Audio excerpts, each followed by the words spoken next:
नाशाय नित्याय परमात्मने बलभद्र सुभद्राभ्यां जगन्नाथाय ते नमः।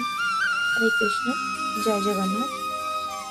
তো আমি আজকে পুরীধাম শ্রী জগন্নাথের আবির্ভাবের ঘটনাটি বর্ণনা করব। তার আগে আমি সমস্ত বৈষ্ণব এবং সমস্ত ভক্তবৃন্দদের চরণে কোটি কোটি প্রণাম জানিয়ে ভিডিওটি আরম্ভ করছি। হাজার হাজার বছর পূর্বে ভগবান শ্রী বিষ্ণুর একজন মহান ভক্ত ছিল। এই ভক্ত রাজা ছিলেন, একজন রাজা ইন্দ্রদ্যুম্ন। তার প্রভুকে মুখোমুখি নিজের স্বচক্ষে দর্শন করার জন্য আকাঙ্ক্ষা করেছিলেন যে সে দেখবে একদিন তার প্রভুকে নিজের স্বচক্ষে।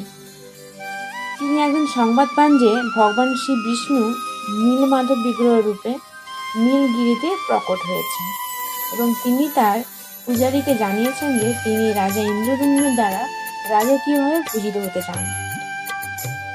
তো মহারাজ ইন্দ্রদ্যুম্ন তখন খুব খুশি এবং ওই স্থানে তিনি গেলেন এবং তিনি সেই স্থানে গিয়ে বিগ্রহের দর্শন পেলেন না।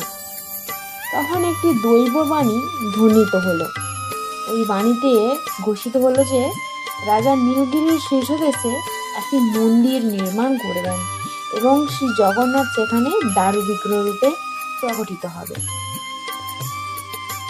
তো দিন যায়, তারপর দেব আজ্ঞা অনুসারে মহারাজ ইন্দ্রদ্যুম্ন যথাস্থানে সুরম্য সুদৃশ্য একটি মন্দির নির্মাণ করলেন। এবং তার চতুর্দিকে রামকৃষ্ণপুর নামে একটি নগর প্রতিষ্ঠা করলেন। রাজা অভিলাষ করলেন যে ব্রহ্মাজি ওই মন্দিরের উদ্বোধন করুন। সেখানে তিনি ব্রহ্মাকে আমন্ত্রণ জানাতে ব্রহ্মলোকে গেলেন, কিন্তু ব্রহ্মলোকে সময় প্রবাহ ভিন্ন, সেই জন্য তিনি সেখানে থেকে যখন প্রত্যাগমন করলেন, ইতিমধ্যে পৃথিবীতে তখন কয়েক শতাব্দী অতিবাহিত হয়ে গিয়েছে আর প্রবল বালুকা ঝড়ে মন্দির বালুকা রাশির নিচে অন্তর্হিত হয়ে গেছে। তার প্রস্থানের পর দুজন রাজা তার রাজ্য শাসন করেছেন এবং দ্বিতীয় রাজা গালমাধবের রাজত্বকালে ওই মন্দির আবার পুনরায় উন্মুক্ত করা হয়েছে। তো যখন রাজা ইন্দ্রদ্যুম্ন গিয়ে জানালেন যে তিনি ওই মন্দিরটি নির্মাণ করেছেন, কেউ তখন তার কথা বিশ্বাস করেনি। স্বাভাবিক। ওই মন্দিরের অনতি দূরে ভূষণ্ডী নামক একজন কাক বাস করত। ভূষণ্ডী রাজার বক্তব্যে সমর্থন জানালে রাজা গালমাধব ইন্দ্রদ্যুম্নের দাবি মেনে নেয়। মন্দির উদ্বোধনের আয়োজন শুরু হলো। রাজা ইন্দ্রদ্যুম্ন তখন ব্রহ্মাকে অনুরোধ করলেন মন্দির উদ্বোধন করতে ও শ্রীক্ষেত্র নামে পরিচিত মন্দিরের পারিপার্শ্বিক স্থান পবিত্রীকৃত করতে। কিন্তু ব্রহ্মা বললেন এই স্থান পরমেশ্বর ভগবানের অন্তরঙ্গ শক্তি হতে প্রকাশিত হয়েছে। ভগবান এখানে নিত্যকাল বিরাজমান এবং যখন তিনি অভিলাষ করেন তখনই মাত্র তিনি প্রকটিত হন। ভগবানকে এখানে প্রতিষ্ঠা করা আমার সামর্থ্যের অতীত। ব্রহ্মা বললেন। এই কথা শ্রবণ করে ইন্দ্রদ্যুম্ন তো খুব অধীর হয়ে পড়েছে, কি করবে বুঝতে পারছে না, কিন্তু তার খুব ইচ্ছে। তো ইতি কর্তব্যের জন্য ভগবান নির্দেশে প্রতীক্ষা করতে লাগলেন। কিন্তু প্রতীক্ষা করতে করতে এক সময় তার ধৈর্য হতাশায় পর্যবসিত হলো। তার জীবন নিরর্থক বিবেচনা করে তিনি অনশনে প্রাণত্যাগের সংকল্প করলেন। তখন শ্রী জগন্নাথ তার নিকট স্বপ্নে আবির্ভূত হয়ে বললেন, হে প্রিয় রাজন, উৎকণ্ঠা ত্যাগ করো। আগামীকাল আমি দারু ব্রহ্মরূপে বাইকিমোহন নামে স্থানে সমুদ্র তীরে ভেসে আসব। পরদিন আনন্দ উল্লাস সম্মুখর কীর্তন সহযোগে মহাদধি সমুদ্রের তট হতে দারু ব্রহ্মকে জলে বিধৌত করা হলো এবং একটি স্বর্ণরথে করে প্রাসাদে মহারাজ ইন্দ্রদ্যুম্নের নিকট আনয়ন করা হলো। তিনি ওই দারু হতে মূর্তি নির্মাণ করার জন্য অনেক ভাস্করকে ডাকলেন, কিন্তু তাদের কেউই ওই দারু খোদাই করতে সমর্থ হলো না। তাদের ছেনি দারুপত্র স্পর্শ মাত্র টুকরো টুকরো হয়ে ভেঙে গেল।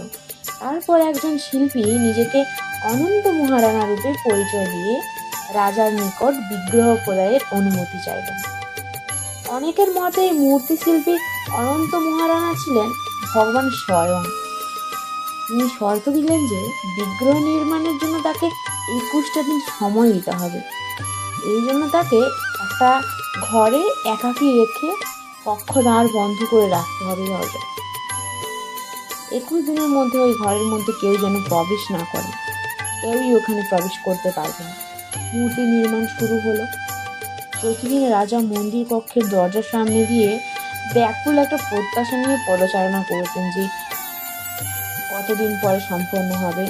একটা মানুষের মনে এরকম হতে থাকে যখন কেউ উত্তেজিত হয়ে পড়ে কোনো কিছুর প্রতি।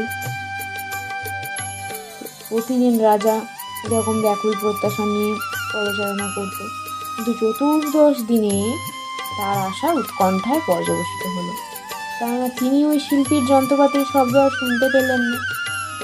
তার মন্ত্রীরা তাকে বারবার নিষেধ করলেও ব্যাকুলিত চিত্ত রাজা দ্বারের তালা ভেঙে ভিতরে ঢুকে গেলেন। কিন্তু সেখানে কোথাও ওই শিল্পী ভাস্করকে দেখা গেল না। রাজা দেখলেন দারুব্রহ্ম হতে 3 বিগ্রহ প্রকটিত হয়েছে, জগন্নাথ, সুভদ্রা এবং বলদেব।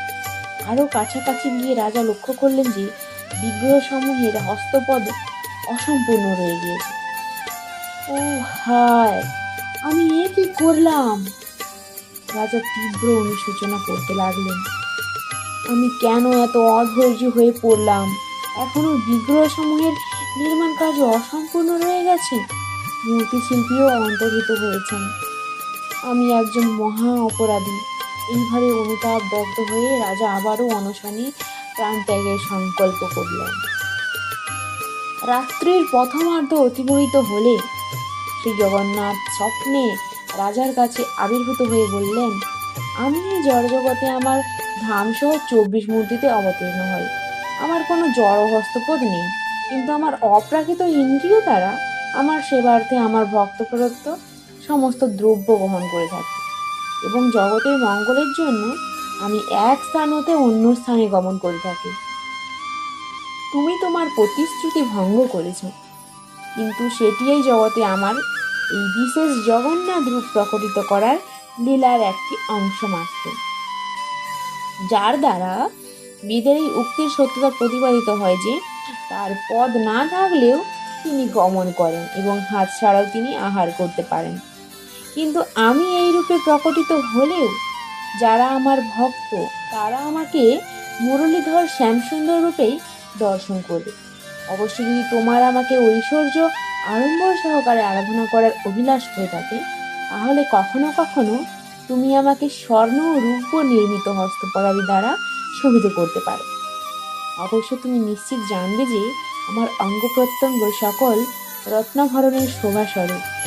স্বপ্নে শ্রী জগন্নাথের এই বাণী শ্রবণ করে রাজা ইন্দ্রদ্যুম্ন পূর্ণরূপে সন্তুষ্ট হলেন এবং তার নিকট এইভাবে প্রার্থনা করতে লাগলেন, প্রতিদিন আপনার মন্দিরের দ্বার যেন 3 ঘন্টা মাত্র বন্ধ থাকে, যাতে ব্রহ্মাণ্ডের সকল অধিবাসীগণ আপনার দর্শন লাভ করতে পারে।